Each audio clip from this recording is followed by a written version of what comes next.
There we go. Alright, I got my selfie stick today, and nobody cares. Work harder. So, hi, my name's Dave. Taking you guys on my daily walks as I journey out of my pity party that I was in for 5 years because of an accident, falling off a roof, shattering my calcaneus, my heel bone. I just like that word. It sounds cool, doesn't it? Calcaneus. Um, Breaking some metatarsals, fracturing my tailbone, compressing some discs, bulging discs, all that other stuff. Um, Tearing my abdominal muscle. That's just right down the middle here. Whoop. Sound effects included. Um, so that's me. Been carnivore for about 6 months now. On the 21st, I hit the 6-month mark. That's cool. Really enjoy it. And I've been doing these walks now. I do them 2 times a day and doing some limited exercises. I'm trying my way with push-ups and stuff. I've got a goal of 10% body fat by the June 7th, my birthday, which is in about 6 weeks. Had a little bit of a wake-up call. I thought I was at 19%, and really at 26% when I did this Skyke 2 or something body scan. It's like a DECA, but not. And it says I'm at 26.5% body fat. So I'm going to do a little bit of an extreme. I'm doing an adapted, like airborne version of the evil Russian push-up program. And because I've done that, and that was really helpful in building muscle mass in a short period of time, in 2 weeks basically. Now I'm doing an airborne version of butterfly kicks and side lifts, and I'm going to do a separate video, break that all down. But today I wanted to talk about the concept of dying with zero that you hear. Seems to be, it goes up and down in popularity, and you think, okay, that kind of makes sense. You don't why leave your money for especially if you have no heirs. That makes really sense because you don't want to give that money to the government. If you have no heirs, they're just going to take it. But if you have heirs or family, like we have our daughter, you don't want to give her some? But I don't look at it as that, because if you've watched some of my other videos, you might have seen that we are teaching our daughter fiscal responsibility and to take responsibility for her life and her actions. So we're not paying for her university. We're not going to,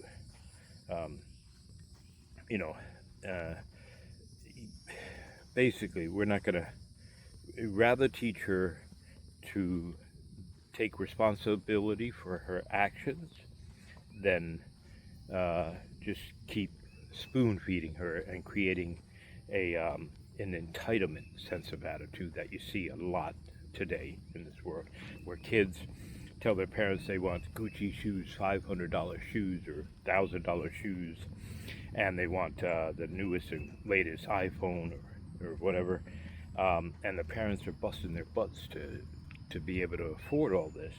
Some can afford it because they have good jobs, but they're not teaching their children the value of things.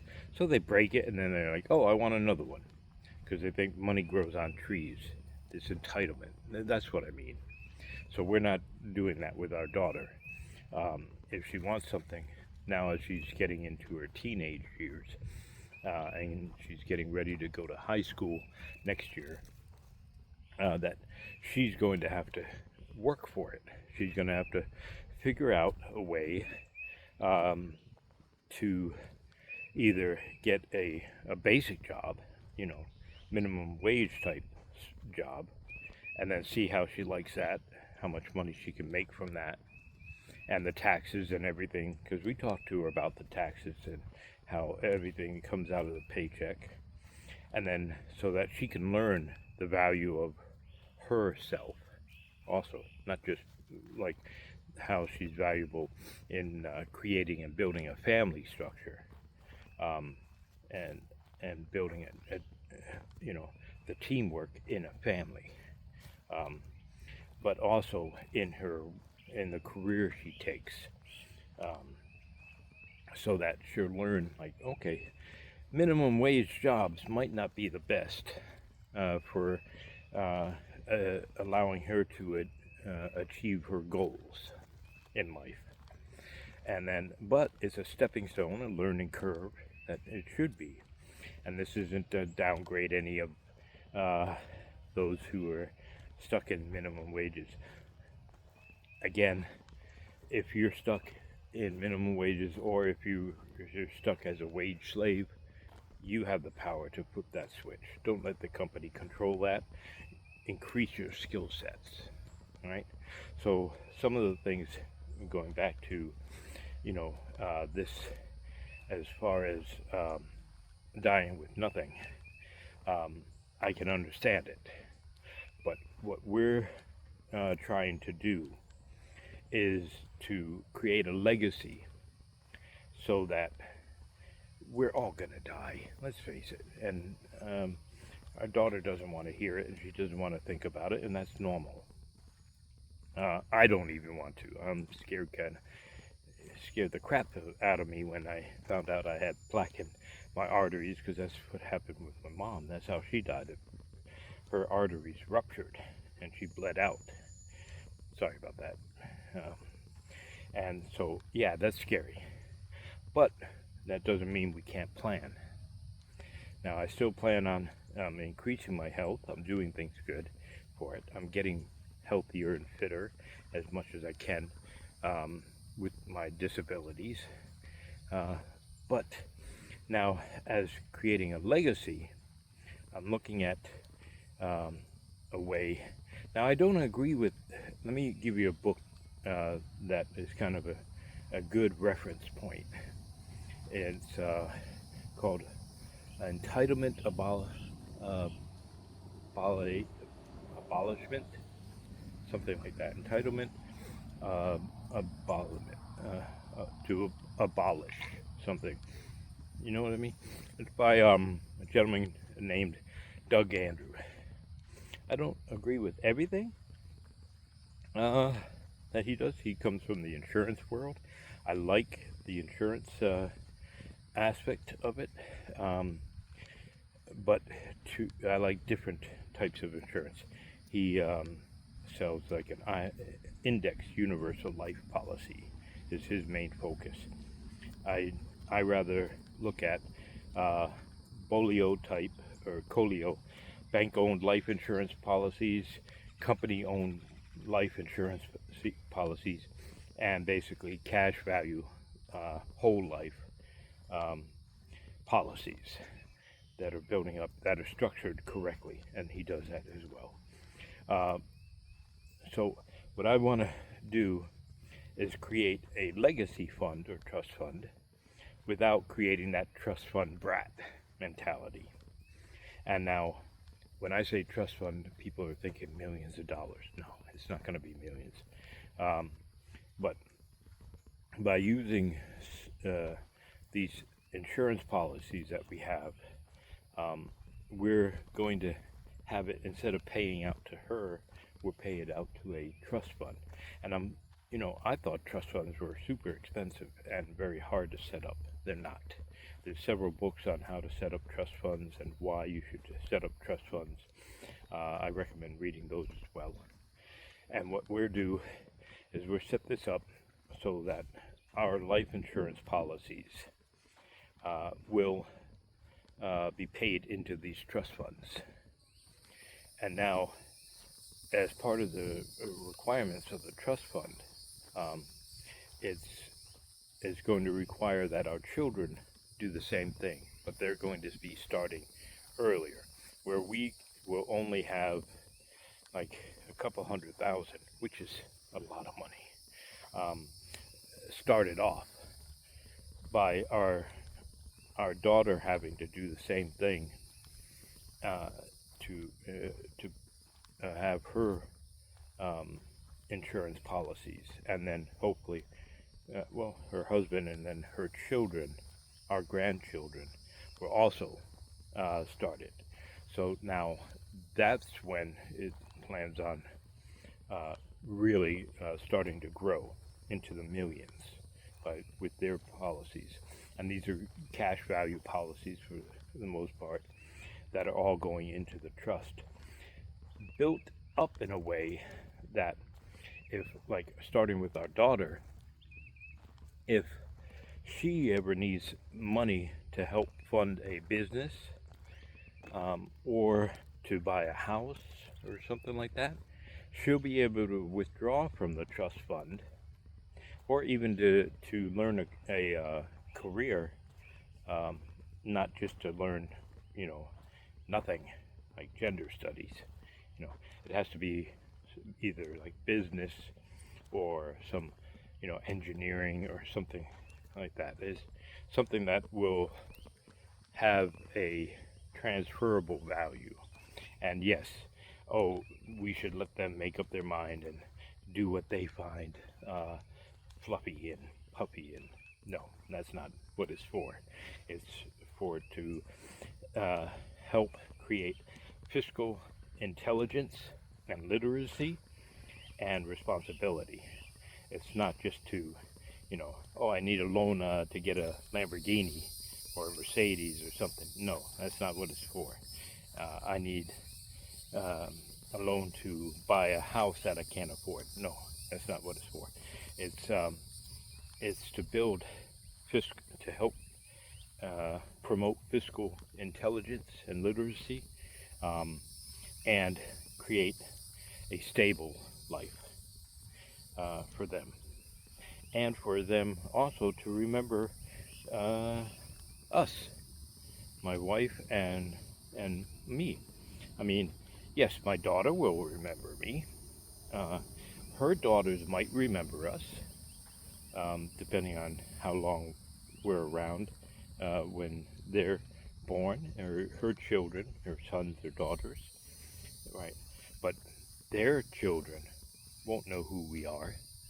And I think that's something that our society has lost track of, is the family unit.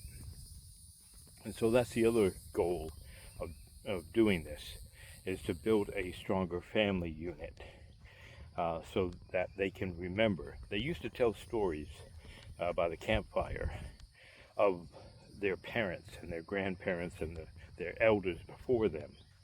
And by those stories, it would travel down, and you would know your family history and where you came from. Um, Also, it would help teach you on how to get to where you want to go. So I think this is like a modern day version of that, because in one way, yes, you say, "Oh, David, but you always preach that you're teaching your daughter responsibility and you're not paying for her college and stuff like that." That's right. We're not. We're teaching her to become fiscally literate and take the responsibility. She will have to. It doesn't mean we're not going to help her learn. We're not going to teach her how to find resources and things like that. No, and sorry. Um, if you like this stuff, don't forget to hit that like button and comment. Um, it's it's all of the above. Teaching is the whole package. A lot of people, they look at this as only one thing or the other. Life is not like that. Life is a series of multiple things put together to these building foundations and blocks to make a really good life, and to make a happy life through struggle. More of a, let's put that better, not struggly, struggly. Oh, I love that. Um, to take a more stoic approach towards life, because there's a lot of beauty in the world and stuff. But the last thing you want to do is create a trust fund baby, as brat or this wanker type kid. No, that's not what you want. But so the structure that we have in there is that they can withdraw from it, but they're going to have to pay into it. They're going to have to pay back that loan and build up their own accounts into it, the same policies and stuff to build it. So that's what we're looking at. And it'll have, with today's technology, the videos and things like this that I'm making on this channel, and the videos of us, so they will know who started this. And it's sort of like for you to become immortal, or at least remembered, right? Because we want to be remembered. When you think about it, and you think about, well, depending on when our children have children, if they do nowadays, because that's another thing that's frowned on, is to have children or more than one children. You know, it's important that we pass down these values to it. And when you think about it, your grandchildren might not even know who you are or why you did the things you did, the struggles you had in life and things. Now, of course, some of them might not. By the time they're great-grandchildren, they have no reference point to really look at that. But when they actually see it in this, and they're able to see the results for it, it's both motivating and enduring. And it lets them know where they came from, their history, their family, the importance of family. I feel like I'm not getting this across right. It's not about leaving your kids with a lot of money, because we're definitely not going to do that. We're not able to. But it will be enough that she will be able to put a down payment on a house, start a business, and things like that. And hopefully it teaches her to do the same thing, to build this legacy fund where that her family can also, and her children and their children can also learn from it. Does that make sense? Let me know what you think about this, and what you think about your mortality of not being around, and if you have children. Are you teaching them to be fiscally responsible? All right, that's it for this one. As I walk here, what a beautiful day. You guys have a wonderful day. God bless.